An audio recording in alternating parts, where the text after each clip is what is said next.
Herkese salam dostlar. Necəsiniz? Ümid ki, yaxşısınız. Yeni gəlirlər üçün mən Salıqova Aylin. Bugün sizə mükəmməl bir video ilə qarşınızdayım.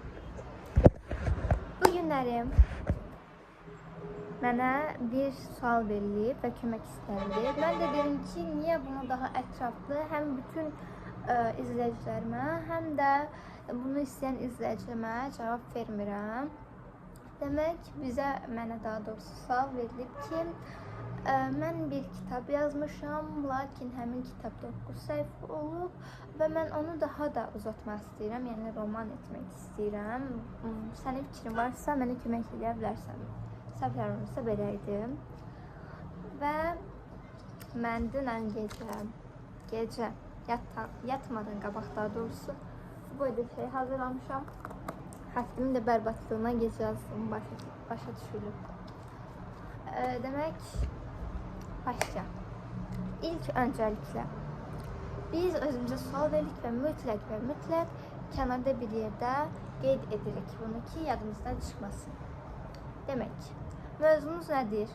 Kitabın məqsədi nədir? Yəni, oxucuya nə ötürmək istəyir məsələ olaraq? Əsas obrazımız kimdir? Niyə bu yoldadır? Zaafları, tüklərmiş nədir? Ən yaxın dostları kimdir? Xasiyyəti və xüsusiyyəti necədir? Davranışı necədir? Düşmənləri kimdir? Düşmənlərin ona qarşı olmasının səbəbi nədir? Bəs onun dostları necədir? Və onun keçmişi nədir? Kimi suallar özümüzə veririk və kənarda bir yerdə dəftərə qeyd edirik. Çünki məsələn bu bizə ətraflı kömək edir. Yəni ətraflı biz düşünürük və nə vaxtsa bir gün, yəni bir fəsildə daha doğrusu ağlımıza gələndə yaza bilirik. İkincisi, cümlələri qısa və mənasız etməyin. Qısa və mənasız etmək üçün həm kitabımıza, həm də özünüzə olan ən böyük yanlışınızdır. Onun yerinə mənim bir videom var idi, yazıçıların gizli silahları part 1.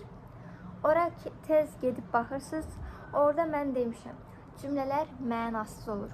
Yəni çox quru görünür. Ona görə də biz biraz daha onu, yəni həm uzun yazıb kitaba daha uzun eləyə bilərik, həm də daha mənalı eləyə bilərik. Məsələn, o həyəcanlı idi deyil.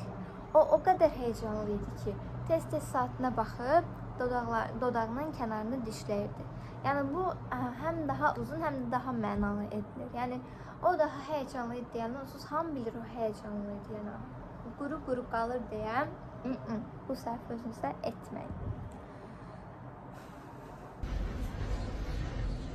Konuş artık. Demək, əsasən kitabın ilk cümləsinə diqqət edirik. Çünki məsələn, hətta Adora Yağmurun bir videosu var idi. İlk cümlədən oxuru qapmaq. İlk cümlədən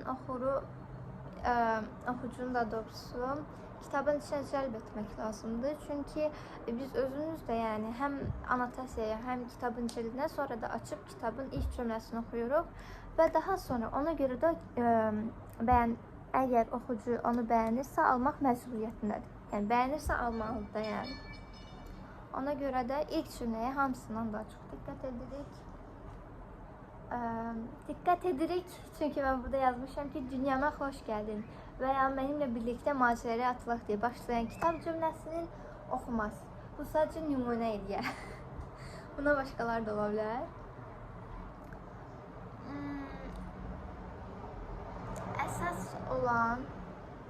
Əsas olan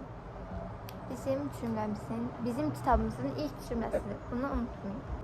Yəni uzun sözün qısası bizim kitabımızı qısa cümlələrlə, qısa və mənasız cümlələrlə kitabı mənasız etməyin.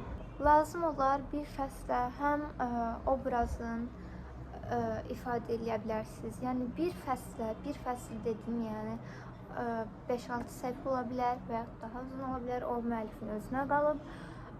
Ona bir fəslə, yəni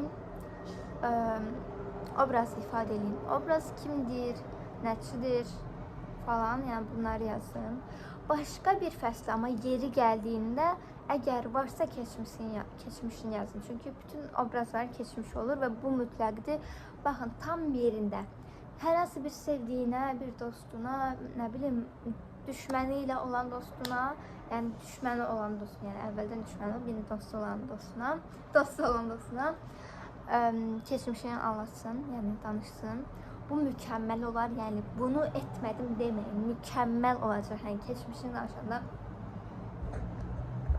Yəni hər detalı bir cümləyə sığışdırmayın ya da bir fəslə sığışdırmayın, ayrı-ayrı fəsillərə bölün. Dostlar, bugünlük videomuz bu qədər idi. Ümid edirəm videom sizə faydalı olmuşdur. Əgər videomu bəyəndinizsə aşağıdan kanalıma abunə olub videoma like atmayı unutmayın. Sizi çox sevirəm. Hələlik.